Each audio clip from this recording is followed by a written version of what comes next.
Bon, ça a peut-être pas l'air, mais on est toujours juste à côté de chez moi. On est à peu près à, je sais pas, 20, 25, 30 minutes de route. Enfin, un peu plus, puisqu'on doit passer par des routes très escarpées, mais on est à genre 25 km de chez moi à peu près. Je me faisais royalement chier cet après-midi, enfin même depuis le matin. Ma femme est partie avec la belle-mère, donc j'ai pas grand-chose à faire. Je me suis dit que j'allais faire un tour, éventuellement vous montrer un peu qu'est-ce qu'on peut faire au Japon quand on ne sait pas quoi faire, quand on habite un peu n'importe où, puisqu'en fait il y a des montagnes vraiment partout dans ce pays. C'est très facile d'aller se balader à droite, à gauche. Vous venez d'arriver au Japon, vous n'avez pas d'argent, donc vous achetez un K-Truck. Et avec un K-Truck, pour peu que vous le preniez quand même 4 roues motrices et avec la clim, parce qu'il fait, enfin surtout en bas, il fait chaud, c'est très facile d'aller faire un petit tour off-road et aller dans les montagnes du coin et juste s'amuser un peu. C'est ce qu'on va faire aujourd'hui. On est tout seul, il n'y a absolument personne nulle part. Ça fait 20-25 minutes que je roule dans les montagnes. J'ai croisé aucune voiture. Donc voilà, vous montrez, vous n'avez pas d'argent, vous venez à peine d'arriver au Japon. Vous pouvez tout juste vous payer un K-Truck à 1000 balles. Comment passer un après-midi sympa quand même? On va voir ça.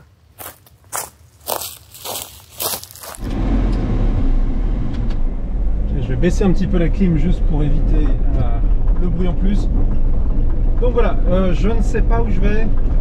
C'est pour vous expliquer un petit peu, c'est un Suzuki Carry de 1999 ou 2000, je ne sais plus exactement. Il a la clim, ce qui est assez impératif ici. C'est un bon 4 roues motrices. Vous allez voir qu'il y aura des bons petits passages un peu off-road normalement. C'est la première fois que je viens ici, hein, je ne sais absolument pas où je vais. Je découvre complètement l'endroit. Donc voilà, on le découvre ensemble avec un K-Truck. Vraiment juste ça, c'est bon. Pas grave, hop. Mais là c'est vraiment de la découverte pure et dure. Si ça se trouve on va faire demi-tour dans 5 minutes, même pas.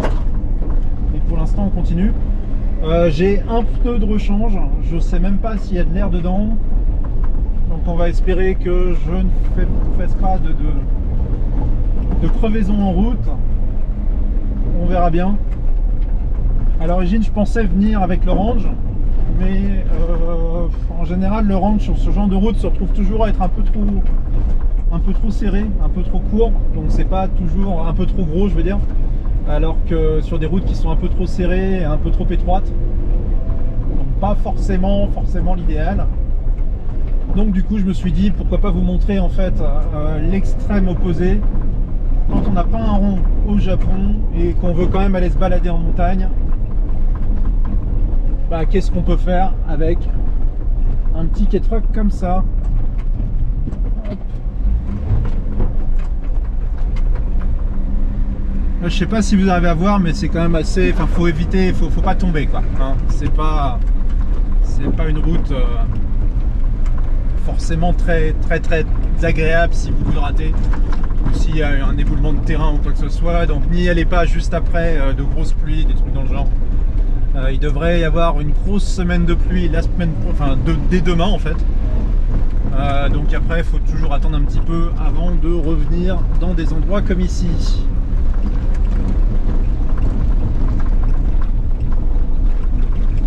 Et pour l'instant c'est plutôt sympa, tant qu'il n'y aura pas de crevaison évidemment.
Le truc qui est cool, c'est que vous vous en rendez pas compte, mais c'est en vidéo, mais c'est assez escarpé en fait, hein. C'est pas du petit...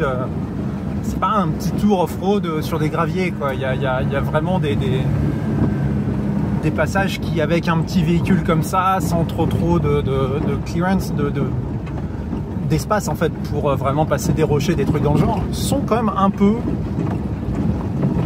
tendus. Là maintenant ça va un peu mieux, mais la descente tout à l'heure, il y a quand même des petits passages qui sont assez bon, assez poussés, on va dire. Et là le but c'est d'avancer tout droit jusqu'à ce qu'on soit bloqué en fait, hein, tout simplement, et en espérant qu'on puisse déjà aussi revenir dans l'autre sens après, parce que même ça c'est pas forcément gagné.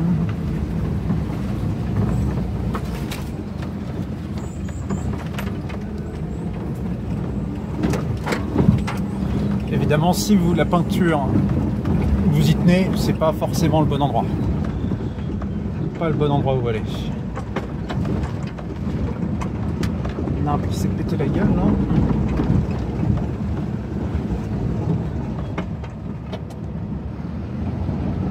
Je suis en troisième, hein. Donc c'est un Suzuki Carry, donc avec une boîte courte. Vous pouvez voir ici donc la sélection de la boîte courte. Et là, je suis en fait en troisième, en boîte courte, mais en 3. Et bah ça passe quoi. C'est le genre de véhicule, il faut souvent passer à fond. Parce que bah, ça passe pas toujours, ça va pédaler un peu dans la choucroute des fois. Et là on a un petit définitivement un petit coin camping qui a été aménagé, je sais pas, peut-être par quelqu'un. La seule route pour y accéder c'est là. Attention, apparemment faire gaffe aux ours. Bon, faire gaffe aux ours.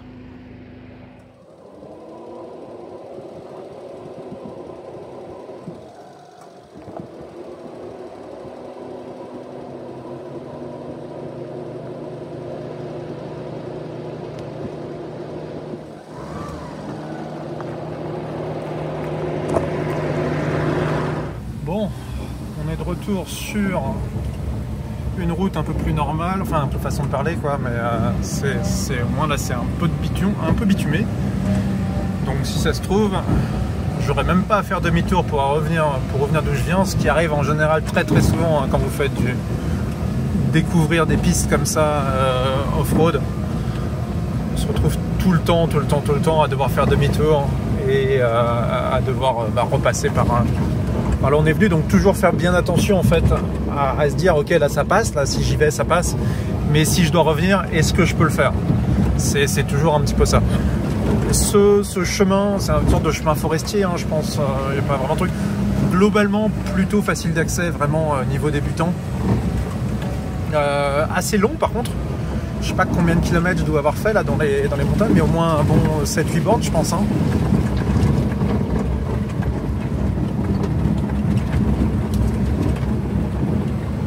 Et surtout pas au soleil quoi, donc un truc vraiment à faire l'été puisqu'on est très souvent à l'ombre comme ici, puis un peu dans les montagnes donc il fait vraiment bon, c'est agréable.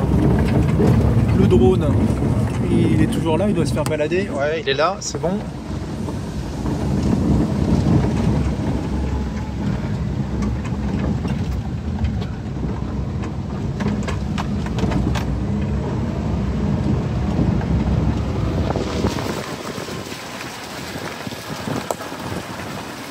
Vraiment joli, c'est super sympa. Et voilà, donc quand vous n'avez pas grand chose à faire, bah c'est franchement pas mal.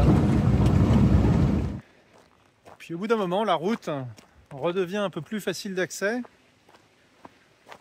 Donc vous pouvez vous remettre en mode 2 roues motrices.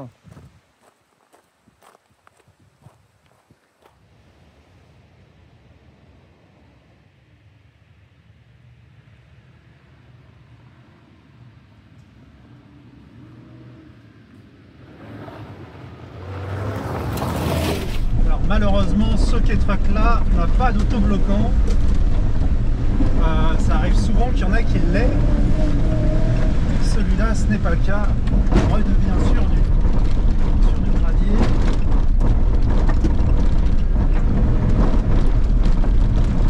Là, je suis revenu je suis toujours en 2 roues motrices.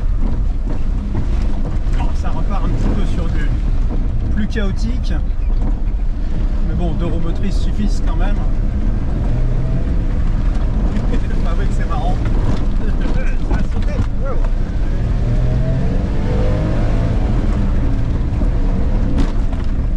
J'ai pas des pneus d'off-road, mais j'ai quand même pris ce camion-là spécifiquement pour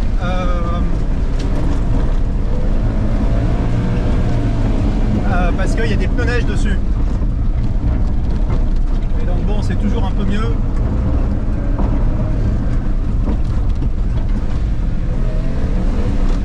D'avoir des pneus neige.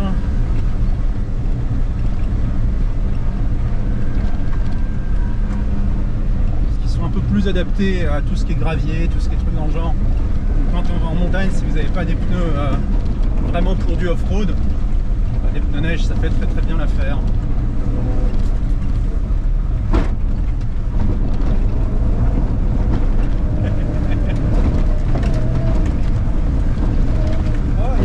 La civilisation. Je crois qu'on est revenu à la vie. Je sais absolument pas où je suis, mais au moins on est sur une route. Merci les GPS, je vais sûrement trouver quoi faire. Par contre, je vais sûrement retourner dans l'autre sens pour faire une photo en fait de.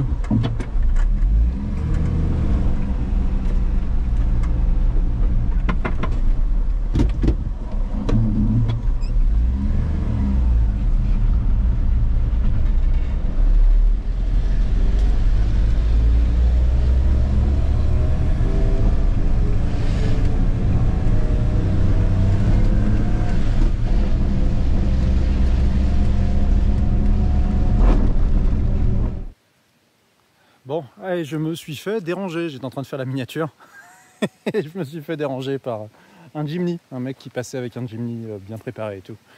Non, je me suis dit que j'allais quand même vous parler un petit peu de ce petit truc. C'est donc comme je disais un Suzuki Carry de 2000, donc 660 cm3. Ça avance pas très vite, hein, en roulant normalement 100 km/h, c'est déjà bien. C'est pas fait pour aller sur de l'autoroute, c'est pas fait pour rouler vite. C'est vraiment juste un utilitaire qui est fait pour les petites routes de campagne, qui passe un peu partout comme vous avez pu le voir, et surtout qui est vraiment pas cher ici. C'est un peu, on va dire, mon travail, enfin la plupart d'entre vous le sait, mais c'est principalement, j'en exporte énormément, donc j'exporte énormément de voitures en général. C'est ce qui me fait vivre. Je vis pas de YouTube, hein, je vis pas de location de bagnole pour du circuit non plus. Mon truc principal, c'est donc l'exportation de bagnoles. Et ces choses-là, vers les US, ça fonctionne énormément. Je commence à en exporter de plus en plus vers la France aussi, notamment de plus de 30 ans.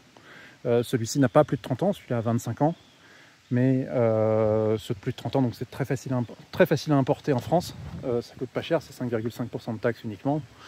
Et donc voilà, en gros il n'y a plus de droits de douane et les 19,6 de TVA passent à 5,5 quand ça a plus de 30 ans. Donc voilà, vous parlez un petit peu de cette chose, donc rien vraiment super basique, extrêmement léger, ça fait environ 700 kg. Boîte 5, le siège est complètement défoncé, c'est vraiment pas agréable de rouler là-dedans comme ça. Je dois en retrouver un autre, ça se trouve très facilement ici. Celui-là partira aux US à un moment quand j'en aurai un peu fini avec lui. Pour l'instant il me sert bien, la climatisation fonctionne bien, ils n'ont pas tous la clim, surtout les plus anciens. Ici l'été c'est un peu important quand même.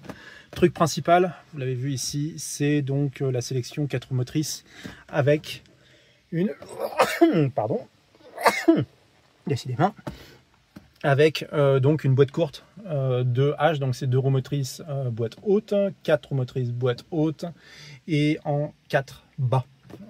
Donc voilà, différentes sélections possibles pour ça. Et elle a aussi donc couplé à une boîte 5. Elle a une radio, je crois que c'est de l'AM seulement. Il faudra que je vois, mais c'est vraiment surtout ne t'amuse pas. C'est censé être vraiment un utilitaire, un truc pro, et voilà, c'est radio AM seulement. Sinon ici, bah, alors, normalement, il y a des limitations légales de poids. Voilà, ici c'est bien indiqué comme étant 350 kg. Voilà, le triple tiennent là-dedans. C'est pas conseillé, hein. Les pneus ils souffrent, c'est vraiment juste pour déplacer des petits trucs comme ça. Mais énormément de poids peut rentrer là-dedans avant qu'il y ait vraiment des problèmes structurels. Par contre, vous allez très très vite défoncer le lit. Ça s'appelle un bed, un track bed en anglais. Donc le lit du camion, on va appeler ça le lit du camion. La remorque, voilà, c'est la remorque, je suis con. Ah non, la remorque c'est censé être séparé, non? Je sais pas. Voilà, donc c'était juste un petit peu pour vous parler de K-Truck assez typiques ici et qui vont vraiment partout, comme vous avez pu le voir aujourd'hui. Ça passe vraiment partout. Les gens qui achètent ces choses-là en général ont des terrains à eux, d'assez gros terrains, des petits trucs qui doivent passer entre les arbres facilement. Voilà, ça coûte bien moins cher que les ATV chinois, c'est plus pratique, plus économique à rouler, c'est plus solide, plus de pièces dispo, enfin bref, tout est mieux quoi, tout simplement. Voilà, j'espère que cette petite vidéo vous a plu. Oula. Oh.